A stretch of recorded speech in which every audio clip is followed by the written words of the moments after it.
Make of this raid apparently by the FBI today on the law offices in New York of Trump's lawyer Michael Cohen. I mean, whatever happened to attorney-client privilege?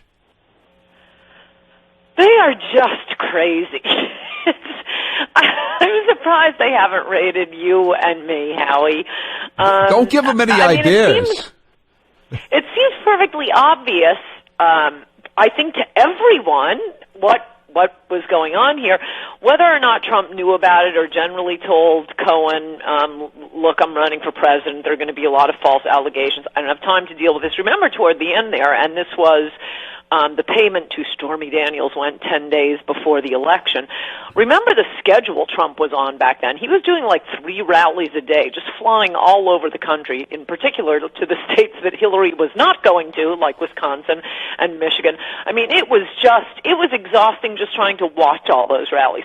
So, obviously, this is like 2 weeks after the Access Hollywood tape came out.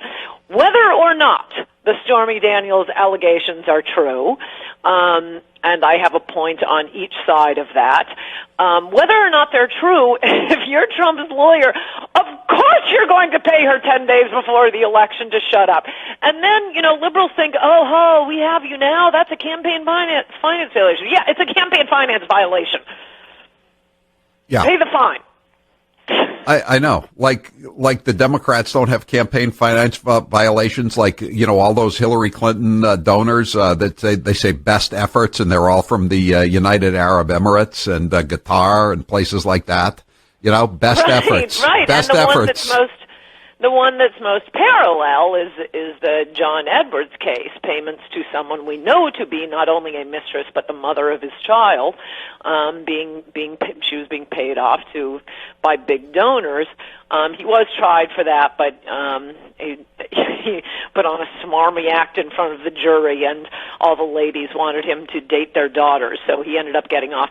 But come on, yeah, it's a campaign finance violation, and it might be held. I mean, making that a campaign finance violation might not survive in the Supreme Court. I'm not saying that it wouldn't, but yes, that's what it was.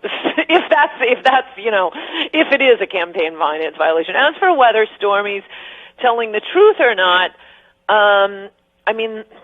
By the way, what does this have to do with Russian collusion? Paying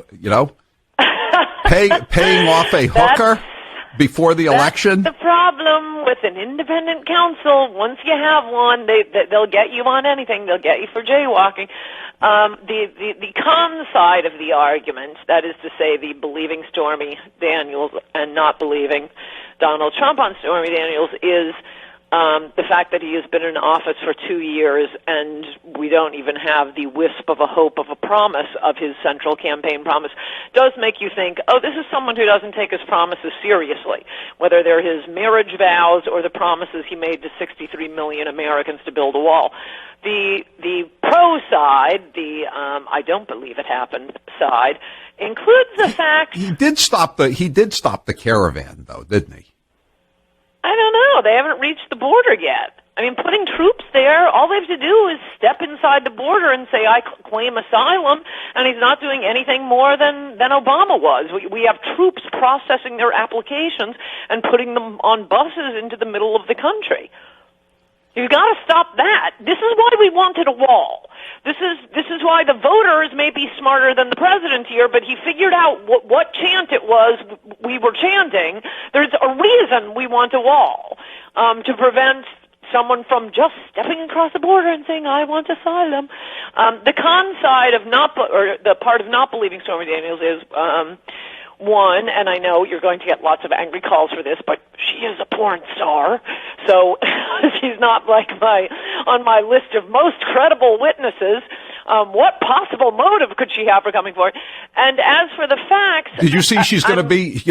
Trump is going down to Mar-a-Lago next week or later on this week, and she's going to be in West Palm at a gentleman's retreat when Trump is in town. You think that's going to be a circus? I wish they'd all stay off the island.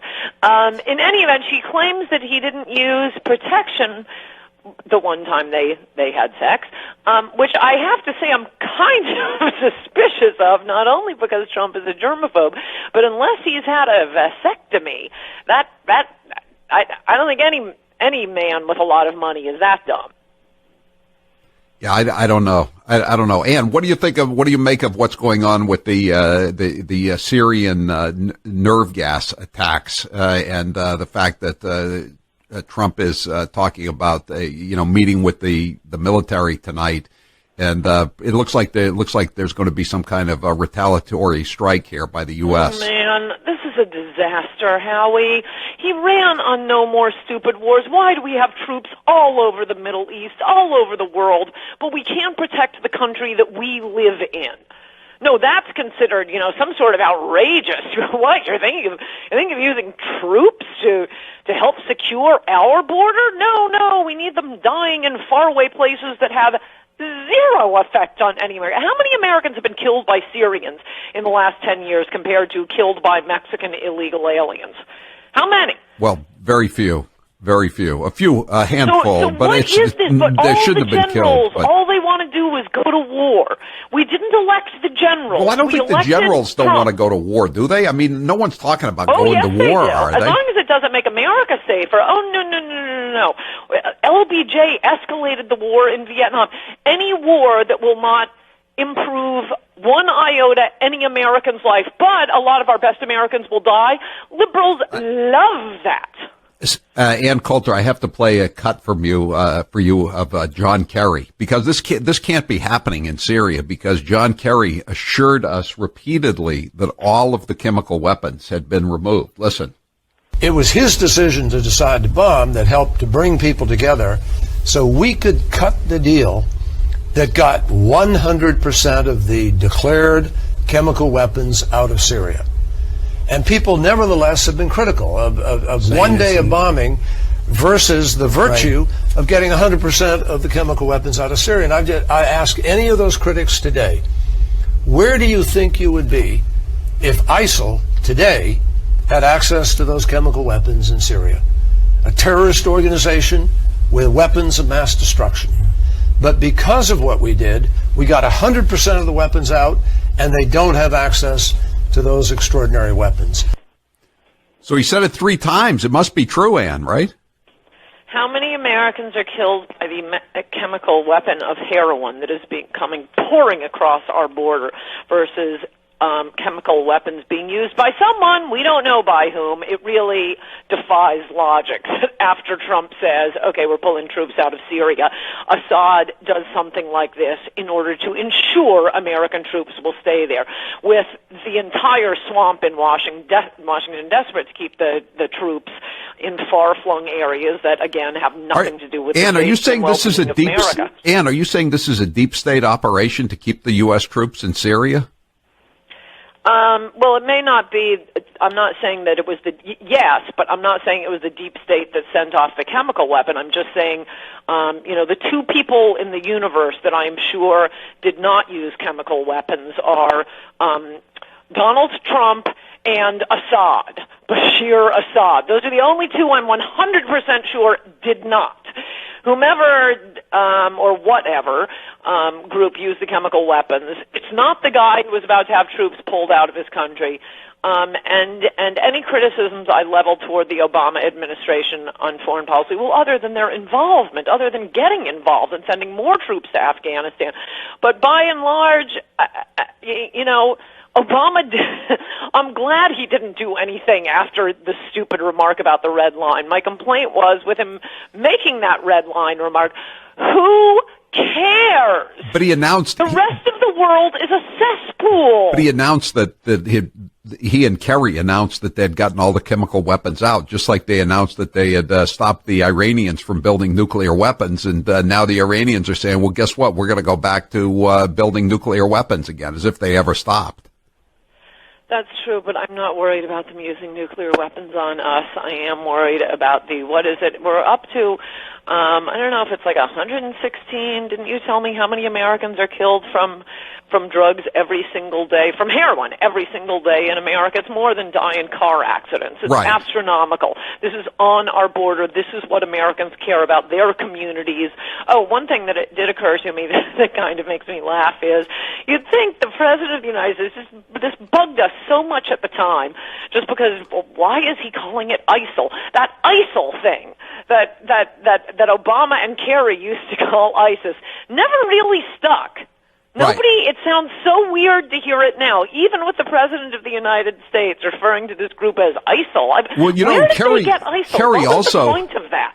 I think it was to just give Israel the shot, wasn't it? So that you're just calling it the Levant. That's kind of like meaning the Israel doesn't exist. It's just the sort of a Muslim sea. I think that's what it was all about. But, remember Kerry also used to use the phrase Daesh because he's multilingual. He's kind of like Melania Trump. He can speak French. He can speak Arabic. So Daesh, that's what he would say sometimes. But then he got the memo from Obama to start calling it ISIL, and that's what he did. And how did he pronounce Sinaloa, and why don't we know that? Well, yeah, you're right. We don't know that, so I can't answer that question. And Coulter, thank you for being with us. We appreciate it. We'll talk to you next week. Talk to you, Howie Carr. Okay. We will make America great again.